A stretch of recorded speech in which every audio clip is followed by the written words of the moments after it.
Welcome to the Parsha Perspective. Each week, we will delve deep in a weekly Torah portion to find a practical and insightful way to enhance your daily life.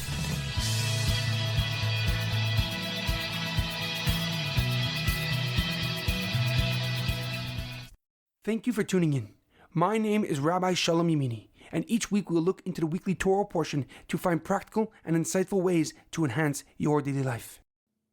This week's Parsha Perspective is in honor of our homeland, Eretz Yisroel. May HaKadosh Baruch Hu, may God continue to protect our brave soldiers, and may HaKadosh Baruch Hu comfort all those who are grieving and give healing to our nation.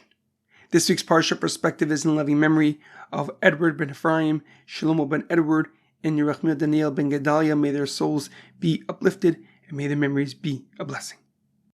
This week's Torah portion is Parshas Vayeira, Laughter of Redemption. Our Parsha begins with Hashem appearing to Avraham Avinu shortly after his bris, after his circumcision. To ease Avram's pain, God made the sun exceptionally hot, so there'd be no travelers to pass by, and this would leave Avram undisturbed in his recovery. However, seeing how much it distressed Avram to have no one to welcome and to host, God sent 3 angels in the form of men to visit him. Avram eagerly brought these 3 travelers into his tent, offering them water to wash their feet and rest in the shade. He asks his wife Sarah Imenu to bake 3 matzahs for their guest, as it was the holiday of Pesach. Avram sends his son Yishmael to prepare 3 calves for their meal, and despite his recent circumcision, his recent bris, Avraham Avinu personally attends each guest, showing tremendous care and hospitality. One of the angels came with a message. In precisely 1 year, Avraham Avinu and Sarah Imenu would have a son. And listening from inside the tent, Sarah laughed to herself, thinking it was physically impossible for her to have a child at her age, which then, when she would have her child, would be 90 years old. And God addresses Avram and questions why Sarah laughed at this prophecy, emphasizing that nothing is beyond his divine will. And as a reminder of this moment, when the baby is born a year later, he's named Yitzchak, meaning laughter in Hebrew, capturing both the disbelief and the joy of an impossible dream fulfilled. The other 2 angels soon left Avram's tent and went on to fulfill their mission. One was tasked to destroy the cities of Sodom and Amorah for their rampant depravity and immorality, and the other was to save Lot, Avram's nephew, and his family, guiding them to safety. However, a question comes to mind. When Avraham and Sarah finally have a child, Avram at the age of 100 years old and Sarah at 90, they give him a name unlike any other. Yitzchak, meaning laughter. The pasuk writes, "Vayikra Avram es Shem benoi hanolad lo asher yolda lo Sarah Yitzchak." And Avram named his newborn son, who Sarah born to him, Yitzchak. But why Yitzchak? The name comes from laughter, and Avram laughed at the end of last week's Torah portion. Sarah laughs at the beginning of our Torah portion, and yet this laughter is not joy at first, but disbelief. Why would Avram and Sarah choose to name their only son the miracle son of their old age after a moment of doubt? Why preserve that disbelief in the very name of the fulfillment of God's holy promise?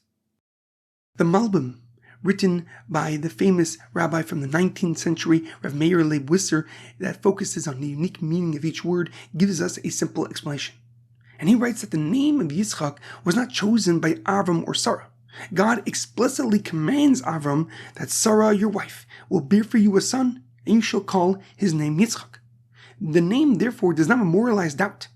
It expresses God's promise and the joy that would follow. And by commanding the name before the birth, God fixed the child as a living sign of that covenant, so that laughter would be remembered as God's promise fulfilled. However, the Lubavitcher Rebbe, Rabbi Menachem Schneerson, gives us a deeper and more profound explanation. And he writes that of course God chose the name Yitzchak, but it was not meant to remind us of disbelief. It was meant to show us that even when what begins with uncertainty can end in joy. The Rebbe explains that the name Yitzchak is written in future tense, meaning he will laugh. It is not about laughter of that moment, but the laughter still to come, when the impossible becomes our reality.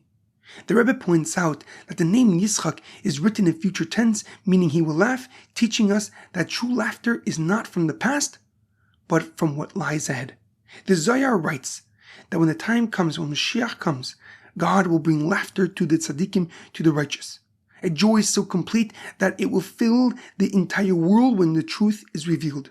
And this is no ordinary laughter, but the joy that comes out when the purpose of every struggle is understood, when every tear finds its meaning, and it is the laughter of redemption, when faith and understanding finally become one. And the Alter Rebbe, Rav Shneur Zalman of Liadi, the first Chabad Rebbe, writes in his Sefer, in his book Likutei Torah, that laughter represents the moment when hidden holiness becomes visible in the world. Before Yitzchak's birth, the world was divided between the spiritual and the physical. The light of godliness could not be seen through ordinary life. But through Yitzchak's birth, that barrier began to fade, and his birth revealed that God's presence can dwell within the physical, and that holiness doesn't need to escape the world to be real. And this, the Rebbe teaches us, is the deeper meaning of Yitzchak's name. It is not only the joy of a long-awaited child and a son and a descendant for Avraham Avinu, but it is the joy of a world that can finally reflect its Creator. When we learn to see God in the ordinary, when the hidden becomes revealed, that is the true laughter. It is the joy that will fill the world when darkness no longer hides from the light. This profound lesson from the Lubavitcher Rebbe and the Alter Rebbe feels especially relevant today as the darkness of anti-Semitism continues to spread.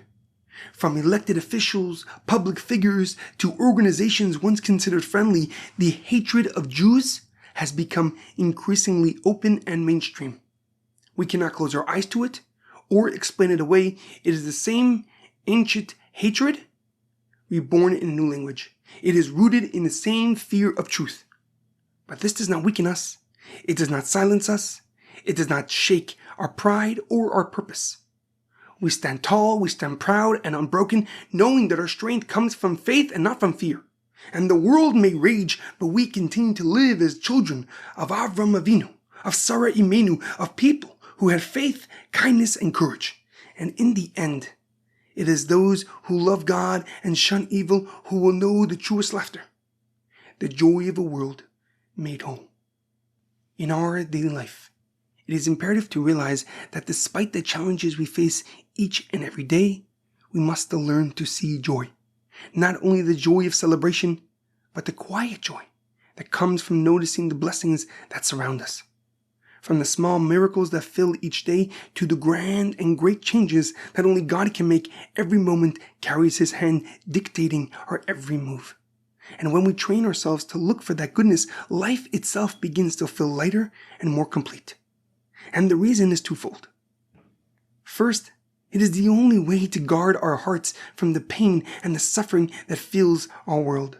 Secondly, and more important, it is the belief that God sees all, knows all, and acts only with love. His care, His compassion are constant even when they're hidden from our view. And when we hold that truth close, we discover that the real joy doesn't come from what changes around us, but from the unshakable faith that we have within us. There's a deeply profound quote from Rabbi Lord Jonathan Sachs of blessed memory, whose yahrzeit is next week on the 20th of Cheshvan. Happiness is what happens when we find meaning. Joy is what happens when we find God. Have a great weekend and a good Shabbos.